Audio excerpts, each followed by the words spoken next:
Welcome to another edition of the Insider Mailbag. I'm Jared Johnson, and I just want to point out before I get into these questions, we have a lot of really good questions this week, but it's week two coming back with the mailbag. We're getting closer and closer to the season. Uh, Man, local media day is the 29th, so just days away. That'll be fun. We'll have tons of content on Inside the Red Raiders from that. Press conference with McGuire. I don't know if the coordinators will be there or not. But then a lot of interviews with players. So that should be really fun. Look for a lot of videos on Inside the Red Raiders and on YouTube, video interviews with Texas Tech players. And then that's report day, I believe. And then fall camp opens the next day. So I think that's Wednesday, the 30th, and the first practice. And then, man, away we go. So should be an exciting season of Red Raider football either way. There's been a lot of excitement this offseason, and I can't wait for the season to get here. I love the seasons more than ever. Covering it, watching it as a fan, not just Texas Tech, but college football. I'm a huge NFL fan and a high school football fan as well. So, man, this is about to be, it's like Christmas for me for months once football kicks off. And then, of course, basketball will be tipping off, around Halloween or November. So, man, here we go. I feel like it was just snap your fingers or don't blink and the off season's over. But I'm excited at this one. I'm ready to go. But speaking of that, I'm ready to answer these great questions from Inside the Red Raider subscribers. So let's start with one from Mass Tech, who wants to know, who are the best evaluators of college football talent that I've seen? It could be a head coach, assistant, or GM. Well, I'm going to stick with Texas Tech for obvious reasons, but I've been blessed to cover a lot of teams, all the levels of the sport. But in terms of college football and Texas Tech, I'm going to go with the obvious one, and I think one that's going to surprise some folks. But James Blanchard, Texas Tech's general manager. There's a reason why Notre Dame's tried to hire him away twice. USC tried to hire him away. Probably some other schools that hadn't been public, to be honest, at least kicked the tires with Blanchard. But and look, there are some things you could criticize. It hadn't been perfect. I think the secondary last year, some of the evaluations. I think that was probably early in terms of, if I have one complaint about Texas Tech under McGuire and Blanchard, would be that sometimes they get overconfident in their own players, especially McGuire. That's just part of him being like, Uncle Joey, as he's called, or as he was at Cedar Hill. But I feel like a lot of those guys were a year or so away, and they had some injuries and things like that. But in terms of pure evaluation and mostly film, I mean, Blanchard, he's in a lot of ways revolutionized, the way college football talent is evaluated. Him, Brian Nance, it's his right-hand man. They have some other guys, and I'm sorry, anybody I'm leaving out, but it's a really good group who do an excellent job of pouring over film, finding really talented recruits early in their high school careers, and not just that, but transfers, finding really good talent, which is, in my opinion, a little easier than high school talent. But they do a great job offering early. I mean, so many times I've had to create a recruiting profile on a 247 for these guys that Tech has offered, and they don't have any offers. Nobody's heard of them. Like, who is this guy? I'll get asked, and then he ends up with 20 offers from Power 4 schools, all around the country before he puts pen to paper and signs his letter of intent. So James Blanchard is definitely one of the best college football talent evaluators I've ever been around. And that's my honest opinion. Now, the one that I think will surprise you is Cliff Kingsbury. Now, I want to be sure and clarify. Now, just like Tech secondary, I felt like last year, Kingsbury, he skipped a few steps and took over a big college football program, I think, before he was ready. It wasn't his fault. Just because he did such a good job as offensive coordinator at a college I won't name right now, and he had an opportunity to go back to his alma mater. He went for it, and he did some good things. And I think some of the things he did best was talent evaluation. Even going back to his time at College Station, he was the one who said, no, Johnny Manziel needs to be the guy. I think that program is going to go with another quarterback. He'll say that was right.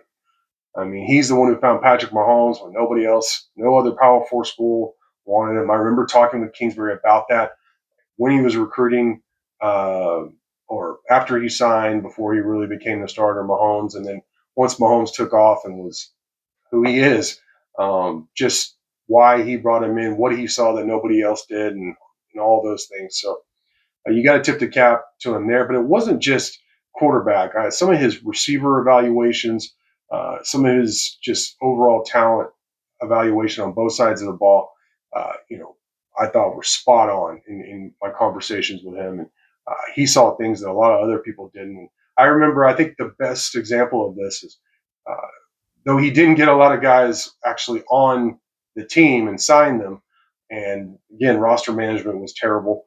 Um, there was this junior day. I mean, the rules have changed so many times I can't remember what time of year it was. But he got something like 12 to 15 like blue chip players on campus, which was no small feat uh, back then. A decade ago for Texas Tech. Now, I don't think any of them ended up at Texas Tech, but I mean, just the fact that he got those guys on campus, and I think something like 10 or 12 of the 12 to 15 ended up being like all conference players, and a couple of the other guys just like got injured and just didn't pan out. Pardon me. So I think you got to tip the cap in terms of talent evaluation, in my personal opinion, to Kingsbury. So I think he's really good at that, and needless to say, he's doing a great job in the NFL now. All right, next question comes from Jake24 GJJ, who says, "Will Sunny Dykes ever offer the job ahead of Joey McGuire, and did he turn it down?" Not to my knowledge. Now, I did hear that he kicked the tires with Dykes, but in terms of actually offering the job, that's news to me. I've heard like some rumors on that, but I certainly never substantiated that, confirmed that. Jeff Traylor is somebody that they offered the job to, who recommended his good friend Joey McGuire. And honestly, McGuire is somebody I said Tech should get when they hired Wells, which was 3 years prior. I know McGuire from the high school ranks. I knew what he was doing at Baylor on the recruiting front. I knew what kind of charisma he had. Just the fact that he would be able to recruit better than the previous coaches that had been there because of those high school ties. And maybe that would have been too early, to be honest. Maybe those extra years at Baylor helped, and I know this isn't what you asked, but the timing was better. Then McGuire came over and took over the show. But I'm unaware of Dykes actually officially being offered the job. But that's a good question. Next question comes from JBrew830. He says, "How much of a chance does Tech have with Kennedy Brown?" For those who don't know Kennedy Brown, he's 5-star 2027 offensive lineman, one of the very top recruits in the country. He said he saw some news that he was being repped by the same agency as Kennedy and Ojo. And I think everybody knows Kennedy. But Felix Ojo is the 5-star. Probably most of you watching this know this too, but the 5-star dude from Mansfield Lake Ridge, offensive tackle, 2027 recruit who committed to Tech earlier this month. But in terms of answering your question, I talked to a very good source today after reading your question, and I was told they're working on it. In terms of what type of chance they have with a guy of this caliber who can go like pretty much literally wherever he wants to in the country, we'll have to see. I think if just a couple of like days before Ojo committed to Tech, if I had said that, people would have laughed at me. So, Tech is being very aggressive in a number of ways within the rules, and I think they have a better chance of landing somebody like that than ever. And they are interested. I confirm they're interested, and they are working on it. Next question comes from Texan44. He says, "Reverse jinx here, but what position group is one injury away from being thin or at risk of being exploited?" There's only one position I really feel like, ooh, man, if they had an injury there, how would that go? And that's inside linebacker. I think the fact you got Jacob Rodriguez back in the middle of your defense, captain, the Big 12 preseason defensive player of the year. Behind him, look, I like Ben Roberts. I really like John Curry. Bryce Ramirez in the mix. But I think if you lose Jacob Rodriguez, that would be a huge blow. And so I hate to just single out one guy and, let's reverse jinx it, like you said. But that, I think defensive line, one or two guys, you'd be all right. Even in the secondary, you'd be all right. Offensive line, even, I can't believe I'm saying this for the first time. I think, you could get by. Receivers, another position. Like the top end talent, I really like. And I like the talent in terms of behind it, but man, in terms of experience, huge difference after the first 4 or 5 guys. So, and we saw that in spring ball. So Roy Alexander hadn't joined the team yet for spring ball, and you had your top 3 receivers down. Uh, it looked very different. Let's put it that way. So I would say inside linebacker on defense and receiver on offense. Raider Power 81 says Cannon is a top 100 recruit in Georgia. Where would you rank him if he was going to school in Texas? That's a really good question. Oh, Georgia produces a lot of, produces very good talent. Now, in terms of really football or basketball, while Georgia produces very good talent in terms of the numbers, Texas is either at the top or one of the top 3 with Cali and Florida. You have states like Ohio and Florida and Georgia, Louisiana, but the volume isn't there from those. Those are like a second tier in terms of volume, which is what you asked me. So I would say Cannon would be somewhere between 100 and 150 in Texas, though. The thing that hurts him is that he was hurt a lot this last season, but the talent is clearly there. Cannon of an arm, nice size, very good speed and elusiveness. I'm a huge Cannon fan. And what a great name for a quarterback, by the way. LB Man says, is the basketball roster complete? Will they sign a point guard? Well, again, just like before, I asked a very good source about that, and they were non-committal. Let's just put it that way. I really don't know how I could ask a better source. And this kind of gives you an idea how different the football and basketball programs are at Tech. I'm not saying that the basketball program doesn't cooperate with the media and folks, and all I can do is speak for myself. They do. They're terrific, but the football program under McGuire is on another level, and it has been. And you kind of take the lead from the head coach.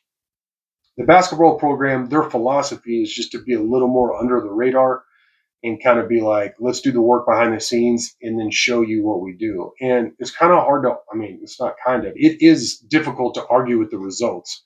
You look and see what they've done. So I personally believe they will sign one more guard. It's kind of hinted at that. But in terms of confirming for sure with an official, very good source, I wasn't able to do that. It was very non-committal and just kind of some jokes about it in terms of just let the fans see what happens. LB Man says, what else does a football, another question from him. These both are good, so I'm going to answer. What else does a football program need for this recruiting class? He assumes it will go heavy in the transfer portal. Yeah, McGuire has stated publicly what the plan is in terms of getting production and paying for production through the transfer portal within the rules, and but then still getting 20 to 22 recruits per class, something like that, and that fluctuates on a variety of factors, and it's more complicated now than ever the way rosters are constructed. But they're at 19 commits right now. I think they'll probably add 2 guys, whether they flip a receiver or maybe even add another offensive lineman. I think Texas Tech right now is looking for best available. Like they really like where they're at. So what's the best talent? How can they add to the roster? And then they know they can augment what they need through the transfer portal, like you mentioned, LB Mans. Syntax Red Raider says, do you think the Big 12 should add Memphis and Tulane to the conference? And can you explain your answer, yes or no? I've kind of gone back and forth on this. And realignment isn't definitely not my specialty. I don't dig hard for that. Although it's popular with y'all, I will talk about it. I'm just not as crazy. And it is important. It's important. My answer is yes. And here's the reason. I don't think you should just expand with anybody, but it is expand or die. I feel like that right now. Now, the economics of it all, how much you have to share, what do these teams bring to your conference? Well, these teams bring other TV markets. I think Memphis has even offered to pay a pretty sizable amount of money, depending on your point of view. I think it's $200 million is what I've heard rumored. I don't know if that's true or not. I don't know how much that would be split up and how that works. But Memphis has a pretty good overall athletic program, and honestly, I like the state of Tennessee just as a traveler, so I wouldn't hate it at all. Tulane, same thing. I mean, their football program's been pretty salty here recently. Going into Louisiana, maybe that helps with recruiting. Maybe you can get some guys, some of the current Big 12 schools have better shots with recruits out of those states. Maybe just the fact that it shows that the conference is continuing to expand. That's really been Brett Yormark's uh,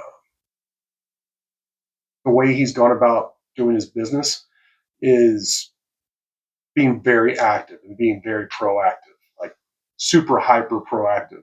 Which, quite honestly, after Bob Bowlesby has been really refreshing, and I think that's the way the Big 12 has to go. Um, I don't know where you stop, what the number is, or what it's going to look like in the future in terms of conference realignment. And will there be just two big power conferences, or will it be three, or continue to be four? But I think the Big 12 has to continue to show that they're expanding and that it's a powerful conference. All right, final question. Another one from Raider Power 81. He says, "Why am I having to re-enter my login every time I check out the mailbag?" You know what? I have no idea. You're the only one I've heard complain about that, and I apologize for that. If you and those of you just watching on YouTube may not care about this. This is a big part of what I do, is helping people out like this with customer service. But yeah, uh, if you have to email 247 Sports, there's a number as well. It's Monday through Friday during business hours. Normally they will answer. I don't know if it's your computer or your device, your phone or whatever, but that's weird. And I hope that doesn't continue moving forward because I plan on doing a lot of mailbags in the coming weeks, months, and hopefully years. So with that, I really appreciate all the questions. As always, like I said, man, real college football is just around the corner. I can't wait. Thank you for watching, and until next time.